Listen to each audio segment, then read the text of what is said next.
conseguiu ver a Paulista aqui de cima. Vocês repararam, né, que o prédio, a fachada do prédio, ela está diretamente para a calçada. Isso não começou assim. O prédio, quando foi construído, ele tinha 10 metros de recuo até a rua. O desenho da Paulista começa como uma via de 28 metros de largura, de terra batida, com 2 km e 700 metros de extensão, que é o que tem até hoje. E logo no início, na década de 20, essa terra batida vai ser substituída por asfalto, vai ser uma das primeiras vias asfaltadas. E eu não contei antes, ela era dividida num trecho de 8 metros para passeio de pedestres, 12 metros para as carruagens e mais 6 metros para os bondes movidos a tração animal. Depois, com a inserção do asfalto, também vão vir os bondes elétricos, que daí vão tomar a via do meio. E depois, na década de 70, que ela tem uma grande ampliação, associada também a um redesenho da via, feito pelo escritório Calduri Martino, em parceria com a arquiteta Rosa Clias, que faz o paisagismo da Paulista. Nesse momento, há uma retirada dos recuos dos palacetes. O que são os recuos, né? Os recuos são regras de implantação, como que você vai construir num terreno. E na Paulista a gente tinha um recuo de 10 metros da via, ou seja, depois da calçada você entrava no terreno e só podia construir a partir de 10 metros. Então antes desses 10 metros eram ajardinados, voltados para a rua, e daí começava o prédio. Começava a mansão, começava o palacete. Com essa ampliação e depois já com os prédios existentes aqui, esses 10 metros são cedidos para o espaço público e alguns prédios perderam essa entrada. Prédios que foram mais generosos, fizeram 15, 20 metros, ainda mantém um pouquinho, mas a grande maioria ficou daí com essa frente de rua que a gente vê hoje. Por isso que aqui no Três Marias, além do playground também, a gente tinha um jardim na frente com uma marquise de acesso. Hoje a gente entra diretamente no edifício. O mesmo acontecia no Anchieta, o mesmo acontecia, por exemplo, no Pauliceia, que a gente vai visitar, que a gente vai ver que até teve intervenção como são os acessos de garagem do prédio. Hoje não se faz mais acesso de garagem pela Paulista. E esse redesenho da Paulista, ele é concomitante também com duas operações.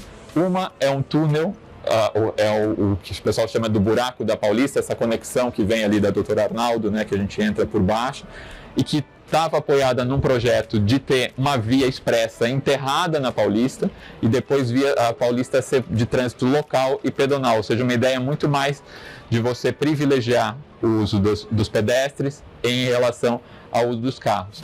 Mas ela conflita com o plano do metrô, que estava sendo concluído também no mesmo momento. Concluído não, estava iniciando no mesmo momento, a gente está falando dos anos 70. Então a gente tinha os túneis do metrô sendo construídos, que também impedir que esse plano fosse para frente, e o metrô só vai ficar pronto na década de 90. Então a gente tem aí aquela dinâmica que a gente conhece, aquelas coisas rápidas acontecendo na cidade, mas isso, então ficam esses dois projetos conflitantes assim. Com o alargamento também a gente perde os IPs que a Paulista tinha no início do projeto. A Paulista tinha vários IPs plantados na avenida e a existência desses espaços de galeria embaixo da Paulista não permitem também plantar árvores muito profundas. Então a gente tem um pouquinho menos do que a gente tinha antes. A gente falou da largura dos passeios. Aí do desenho, eu falei da Rosa Clias e falei do Calduri Martino, que é um escritório, né, uma dupla. E a gente tem, remanescente desse desenho, os totens de informação e de semáforo da Paulista. Isso é um desenho muito bonito, porque o totem ele é muito alto.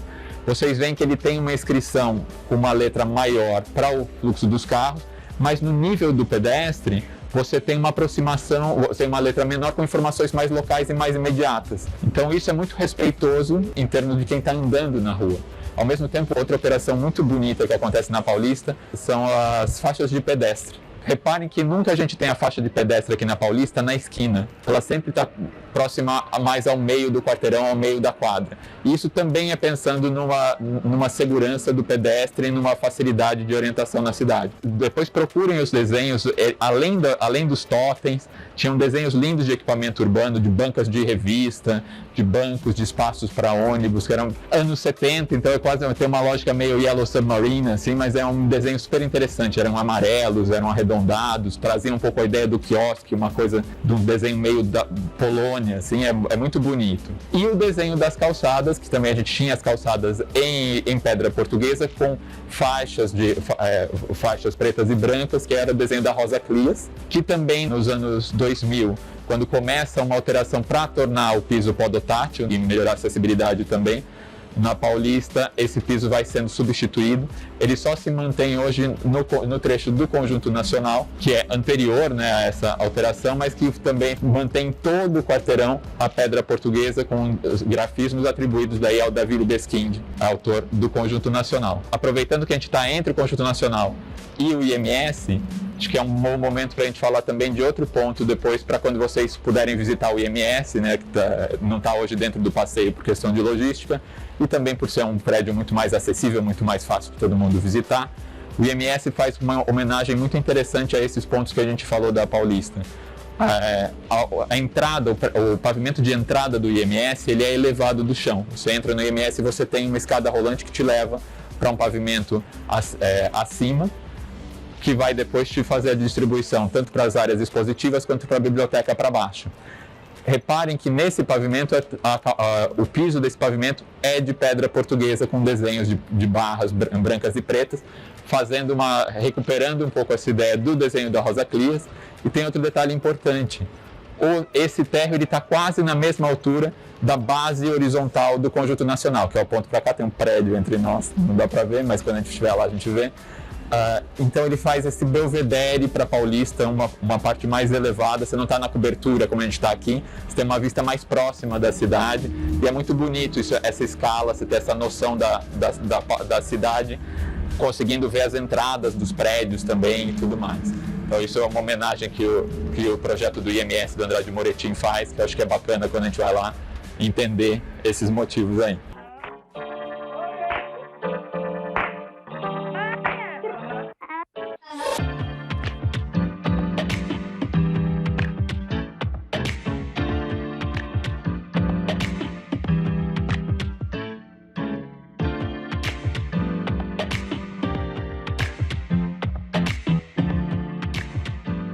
Uma coisa importante aqui, e que acho que é um ponto valioso da gente passar pelo Conjunto Nacional, é que o Conjunto Nacional, ele é talvez uma das obras mais emblemáticas de São Paulo, não só em termos da arquitetura, mas em termos de urbanismo, em termos de uma ideia, de um projeto moderno de cidade.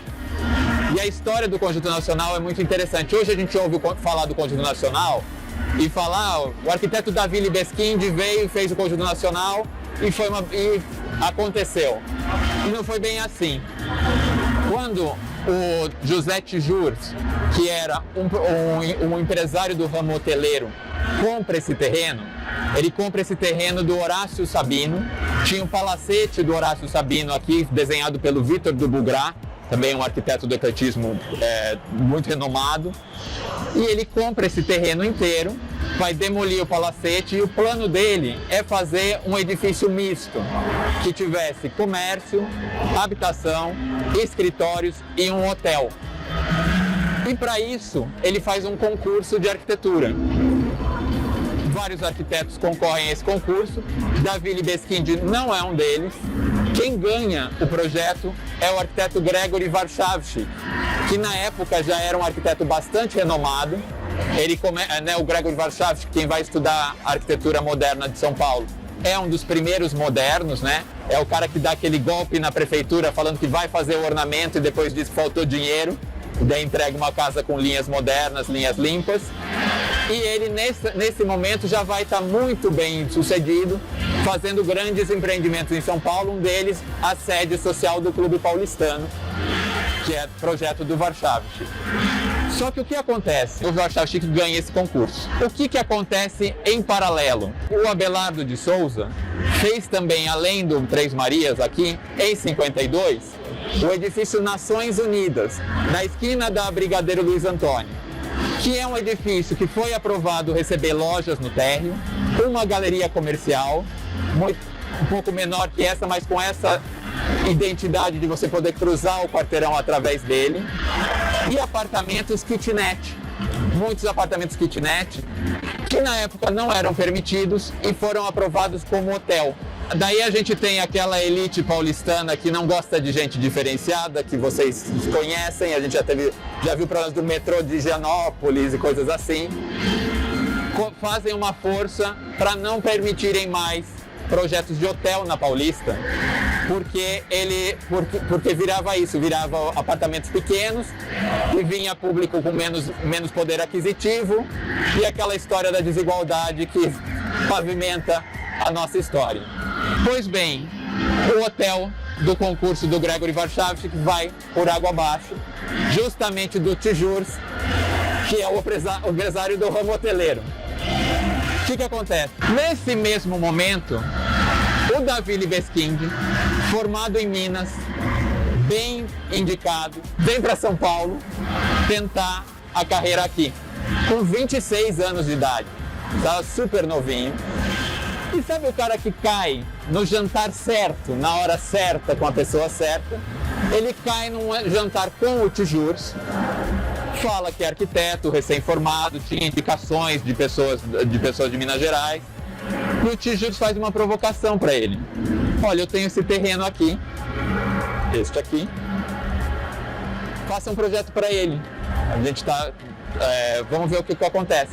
E o cara, com 26 anos, sangue nos olhos, conseguindo varar a noite, toma ressaca, tá bom no dia seguinte, faz o projeto, que é muito próximo, faz um estudo muito próximo do que está aqui hoje. É esse edifício com uma grande base horizontal comercial, então a gente tem lojas no térreo, a gente tem espaços para comércio em cima também, joga o espaço do jardim que existia da casa do Vitor Dubugat para a cobertura desse espaço horizontal e faz uma lâmina de escritórios e residencial recuada da Paulista, ou seja, ganhando também, melhorando a qualidade de insolação na avenida, né, respeitando essa qualidade e aproveitando esse jardim aqui em cima. E ainda em cima cria um pavilhão para eventos também. É um projeto muito bonito, é um projeto que está em consonância com o que está se fazendo no resto do mundo, tanto que são paralelos o projeto do SOM, que é a Lever House em Nova York, também muito próxima e ainda assim inferior por não ter residencial, é só um edifício de escritórios, mas com essa configuração, que é uma configuração inclusive próxima. Quando a gente sair daqui, a gente vai ver o Banco Sul-Americano, que hoje é o Itaú, feito pelo Rino Leve, posterior ao edifício nacional, mas que segue essa premissa de uma base horizontal cosendo a cidade e uma lâmina vertical para corrigir tanto a insolação do volume, quanto também afastar ele das vias de maior barulho, de maior acesso. Isso é o que a gente tem aqui. O projeto vai para frente. O Davi Libeskind era um menino, então o que faz o Tjurs para ninguém ficar chateado? Ele põe o Gregory Warshawski para fazer o projeto executivo e fazer a obra. O cara que tinha esse poder, né, tinha esse conhecimento, tinha equipe para isso. Vem gente da Hungria fazer os projetos de instalações elétricas e hidráulicas. Isso aqui é um navio, isso aqui é gigantesco. E vocês podem ver que hoje em dia, paralelo em termos de volume desse prédio, a gente tem o Copan, que é também da década de 50, 60, e não mais. Também as leis de São Paulo foram ficando mais restritivas, principalmente em questões de adensamento. Hoje a gente não pode mais construir 30 vezes o terreno, como é o que acontece aqui. E também a gente não pode ter a total ocupação do terreno, que é também o que acontece. A gente não deixa áreas permeáveis nesse ponto. Ele está ocupando todo o quarteirão, fazendo frente em todo o quarteirão. O que é isso? A gente tem uma questão que é criar leis para as coisas serem feitas, mas a gente tinha que conseguir ter também um jogo de cintura para entender momentos onde a gente pode pular isso e abrir exceções para conseguir cozer uma cidade que é melhor para todo mundo, né? A gente está num ponto que é pleno de acessos de transporte, a gente está num dos pontos mais altos da cidade. A gente está conectado com muita coisa aqui, por que não potencializar isso para mais pessoas conseguirem também aproveitar isso aqui? É o que o Conjunto Nacional faz, ele deixa essa lição, ele é ainda muito uma referência e acho que a arquitetura toda ainda bebe disso, mas ainda não conseguiu fazer algo nessa magnitude.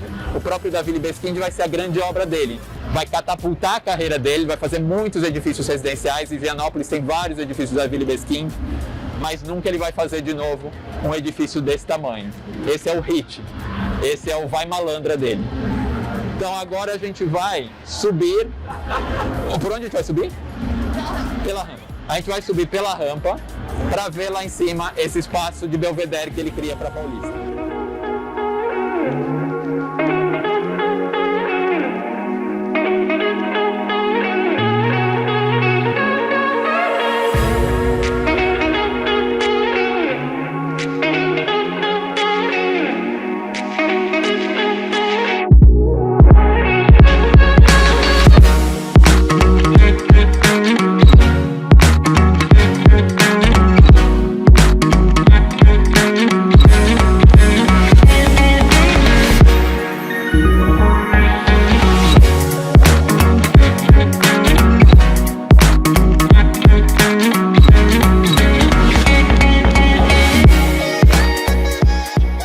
É um projeto já de 65, foi um projeto de concurso anterior a 65, acho que 62, e é um projeto do Rino Leve com participação, como em outros projetos do Rino Leve, do paisagista, né, artista plástico Roberto Burle Marx, e o edifício que ganha o concurso é muito próximo do que o que a gente está vendo aqui, só não tinha essa faixa de colunas centrais, que depois ganharem o concurso, compatibilizarem a estrutura, tiveram receio de um vão tão grande, então ele ganha essa faixa estrutural aqui do meio. Uma das coisas que a gente costuma chamar aqui também a atenção é que é um projeto póstumo do Rino Leve. O Rino Leve era parceiro do Burle Marx, eles tinham um relacionamento, e o Rino Leve vai fazer uma visita com o Burle Marx, uma visita de campo em busca de novas espécies de plantas na Bahia, e ele tem um problema de saúde, ele falece lá. Então, depois de ter ganho o concurso, e então ele não termina. Quem termina o concurso é o Roberto Cerqueira César e o Paulo Bruna, que eram coordenadores dentro do escritório Rino Leve, que ainda vai produzir muito antes de fechar como escritório Rino Leve e virar cada um, né, o Paulo Bruna, que hoje está fazendo a reforma do Teatro Cultura Artística, o Roberto Cerqueira César. A gente vai entrar um pouquinho, porque lá no final a gente consegue ver a intervenção do Burle Marx, que mesmo com o Rino Leve tendo falecido, continua dentro do projeto, conclui o projeto, faz o painel que está aqui para dentro, um painel no concreto, com motivos no concreto, e faz também, quem passar pela Alameda Santos consegue ver um mural do Burle Marx que está voltado para a Alameda Santos. A gente está num edifício que cruza completamente o quarteirão, e daí em 98 a gente tem uma intervenção aqui do Paulo Mendes da Rocha, essa intervenção que a gente está vendo em estrutura metálica branca, fazendo o contraste, mostrando que ela realmente é interventivo, que cria um espaço de exposição aqui dentro e uma passarela que vai cruzar esse saguão e levar a gente para o auditório que estava no projeto original, lá no fundo. Uma coisa que eu acho bonita, chamar a atenção aqui do projeto do Paulo Mendes, é como ele resolve o fechamento do edifício, que são essas portas gigantescas, apoiadas nos pilares principais, e que quando o edifício está fechado, elas rebatem completamente, você tem ele fechado, mas quando elas abrem, você não tem a sensação de estar num ambiente que está com uma portinha aberta para você entrar. Elas são generosas, se abrem completamente para a rua. E quem viu de fora, viu o edifício nesse formato piramidal, nesse tronco de pirâmide, todo revestido com o mesmo material. Ele leva, é um brise, é uma espécie de um elemento vazado feito metálico, que recobre todo o edifício. Quem vê de fora tem essa impressão desse sólido, né, dessa superfície sólida, mas lá de dentro isso atenua a luz que entra do sol e você tem a visão da Paulista, você não está engaiolado. É uma sensação que muita gente que nunca entrou no Copan fala: nossa, mas os brises do Copan eu não vou conseguir enxergar lá dentro, é um prédio muito fechado. E pelo contrário, quando você visita um apartamento, você vê em outra escala, você vê como aquilo é amplo, como aquilo favorece o controle da iluminação lá dentro.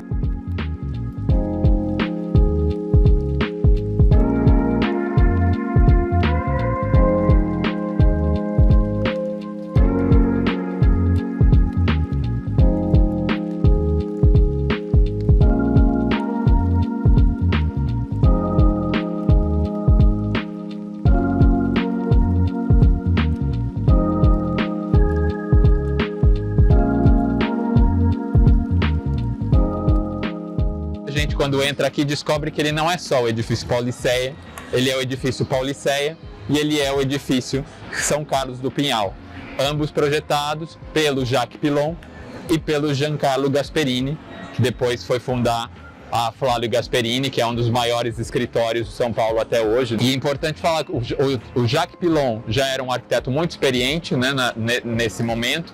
A gente está falando de um projeto de 56, e o Gasperini era um arquiteto mais novo.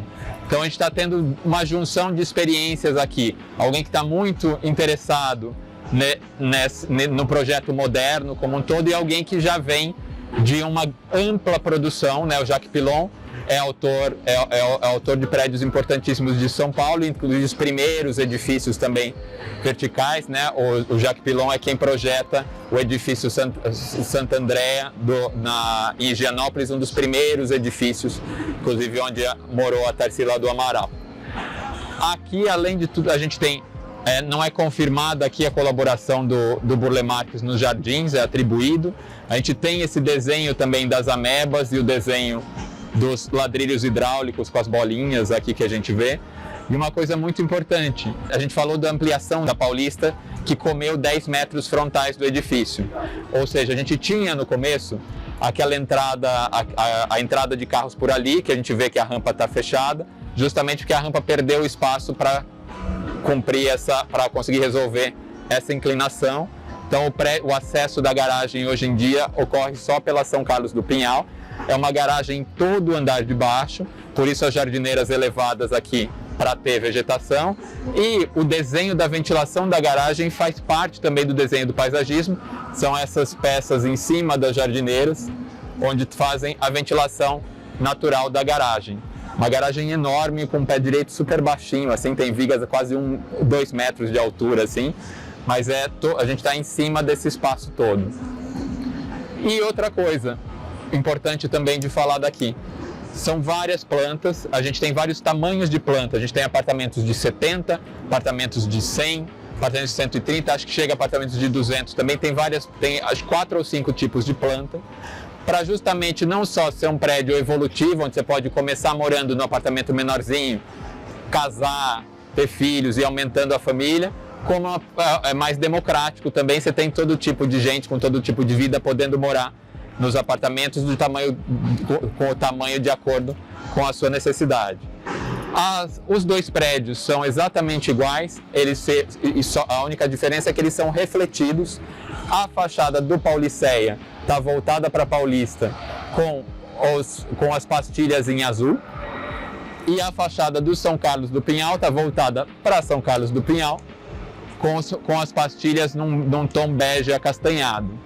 A parte de dentro a gente vê não só a circulação de acesso das áreas de serviço, mas também áreas de serviço, alguns quartos que abrem para cá dos apartamentos, sempre com o mesmo vão, com o mesmo modelo de caixilho, que é também uma coisa de trazer do modernismo, você aproveitar, né, se valer da industrialização, utilizar um elemento único que você pode fazer em larga escala, que também favorece a sua manutenção, né? Um parafuso que você tira daqui, você põe ali, é tudo o mesmo caixilho que a gente está falando.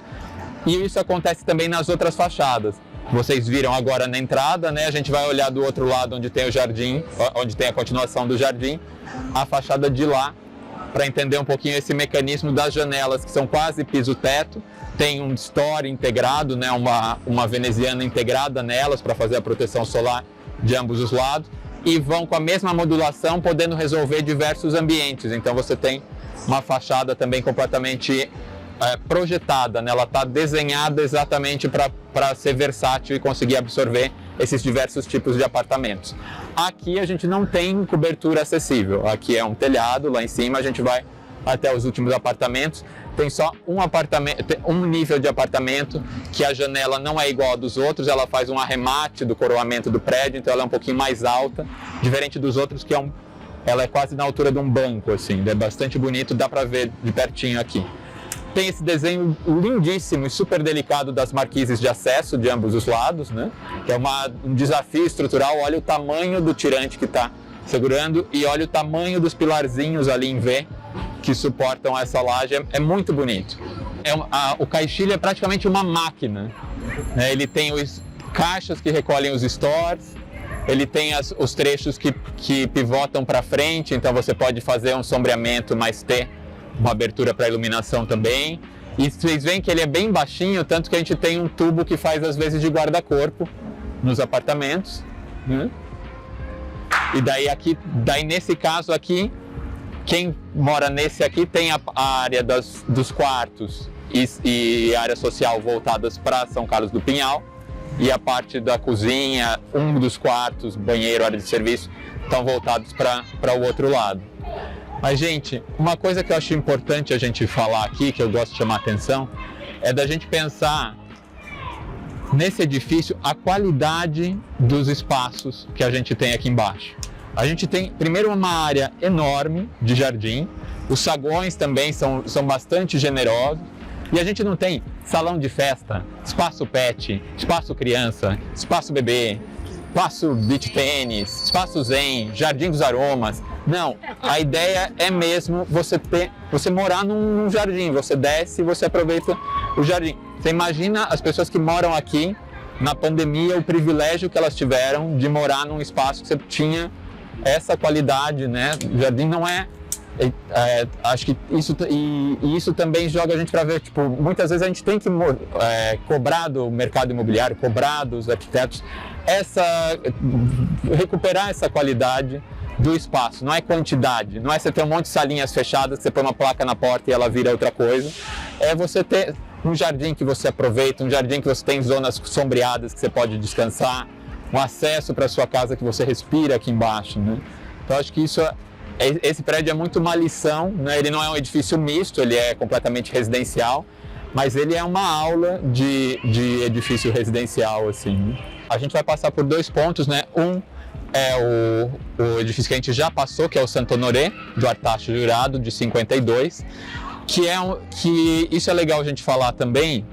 O Santo Honoré, o Artacho Jurado, ele não era arquiteto de formação, inclusive tem um certo preconceito da classe arquitetônica contra o Artacho Jurado, dele não ser arquiteto, mas ao mesmo tempo ele era um empreendedor que tinha um olho muito bom para essas mais-valias da arquitetura que a gente está vendo. Por mais que ele defendesse um pouco esse caráter historicista da arquitetura, trazer muita ornamentação, ele está se apoiando muito nas coisas do projeto moderno de cidade, que são mais-valias. Uma delas que a gente vê aqui, ele faz sempre o térreo aberto, com muito jardim, muito generoso, para você ter a entrada do edifício. A gente não vai conseguir ver direitinho, porque infelizmente colocaram uma peça de vidro na frente, né? A gente tem essa falsa ideia de que o vidro é transparente, mas quando o vidro vai aplicado no fechamento de edifício, você está criando não só um ponto de reflexão de luz dos carros, mas uma coisa que é ainda pior, que é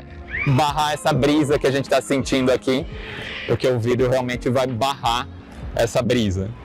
E diferente daqui, o Artacho Jurado no Santo Honoré consegue um ponto mais moderno, que é a cobertura é utilizável. Então a cobertura é como no Três Marias, que a gente viu, ela é acessível a todos os moradores, então tem um espaço lá em cima que todos podem ficar, como é o Bretanha e Higienópolis, que tem aquele jardim incrível, né? Mas o Santo Honoré é um da Paulista que é um ícone do Artacho Jurado na Paulista. Ele também, diferente dos edifícios do Artacho em Higienópolis, que fazem um L, aqui ele faz um P. Então quem vê da Paulista achando que o edifício faz um L, ele está refletido para São Carlos do Pinhal também. Então em planta ele é um T, que faz as lâminas para os dois lados, com apartamentos menores também, porque tinha essa ideia do Artacho de construir para a classe média em lugares bem posicionados e com espaços de qualidade comuns, para quase você não depender dos clubes que as pessoas não tinham acesso, porque eram da elite. Então, que daí vai culminar no grande projeto do Artacho, que é o edifício Bretanha. E daí depois a gente passa em frente ao shopping Cidade de São Paulo, que é no terreno onde ficava a casa, o palacete da família Matarazzo. Eu vou propor da gente descer pelo shopping, hoje, em vez de passar pelo caminho, a gente desce pela lateral do shopping, que para o tamanho do shopping tem uma gentilezinha urbana ali voltada para Pamplona, uma praça aberta. A gente desce e sobe a São Carlos para entrar na Alameda Rio Claro, para chegar então no Cidade Matarazzo, para conhecer um pouquinho do empreendimento e de como é que ele está trabalhando a qualidade de arquitetura e trazendo novas ideias para esse trecho da cidade.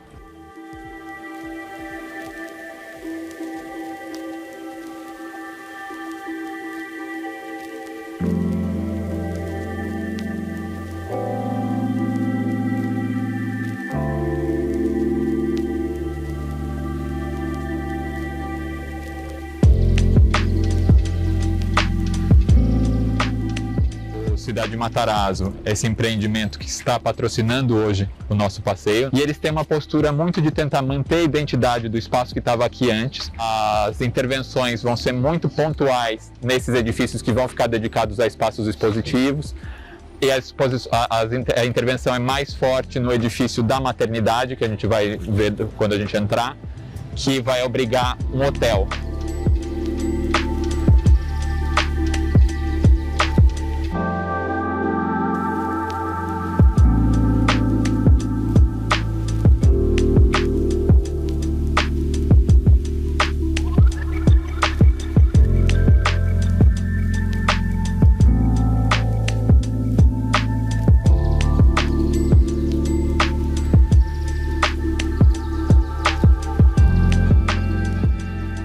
Na Avenida Paulista, uma série de edifícios que foram construídos no momento em que o Brasil se desenvolvia.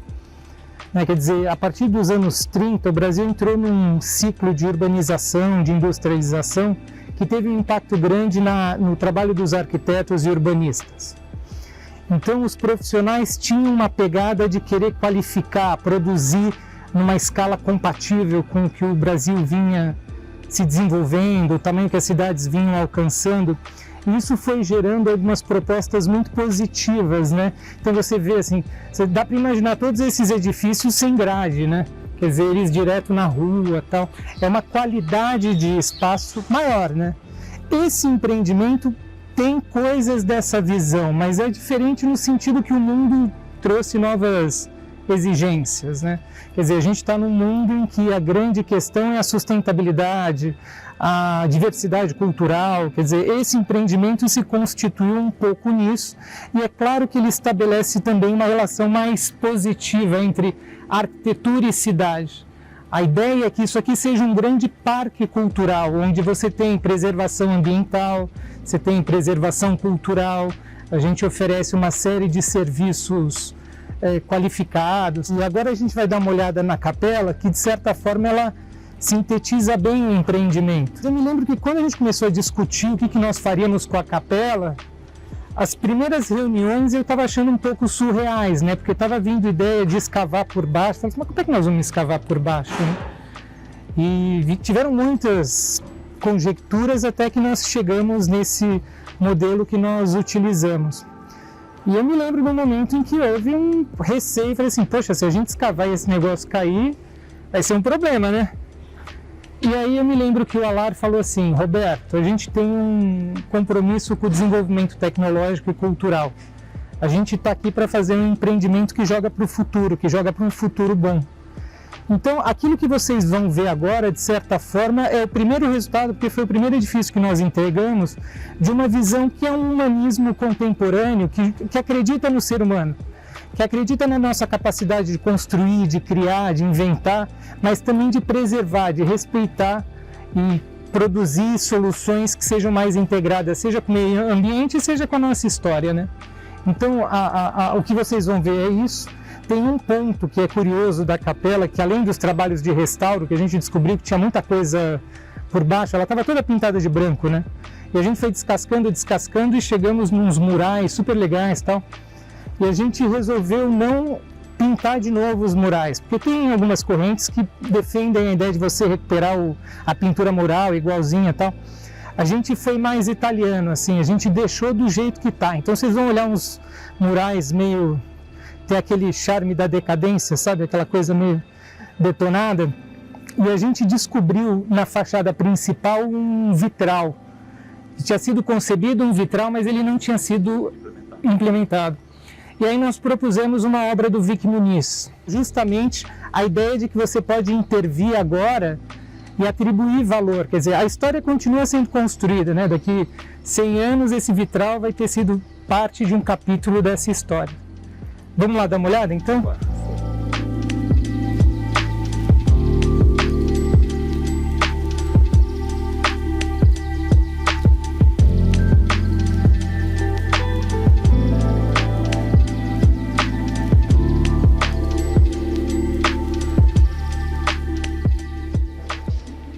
Aproveitando aqui então que está todo mundo na Capelas, né? O nosso último ponto aqui da visita de hoje é a cidade de Matarazzo, né? Esse empreendimento que a gente aprendeu um pouquinho mais hoje. Teve o prazer aqui de ter o Roberto presente com a gente para contar um pouquinho mais, justamente para aprender um pouco mais sobre cidade e para saber também como que a gente pode, sabendo das qualidades que a cidade pode ter, cobrar mais as entidades públicas, as entidades privadas, por arquitetura de qualidade, por arquitetura que faça mesmo a diferença, como a gente está vendo o que está acontecendo aqui também, né? Sempre com esse foco de mostrar arquitetura e cidade para a gente com qualidade, para a gente não cair nas artimanhas do mercado. Muito obrigado, gente, pela presença de vocês aqui, viu? Palmas para vocês, hein?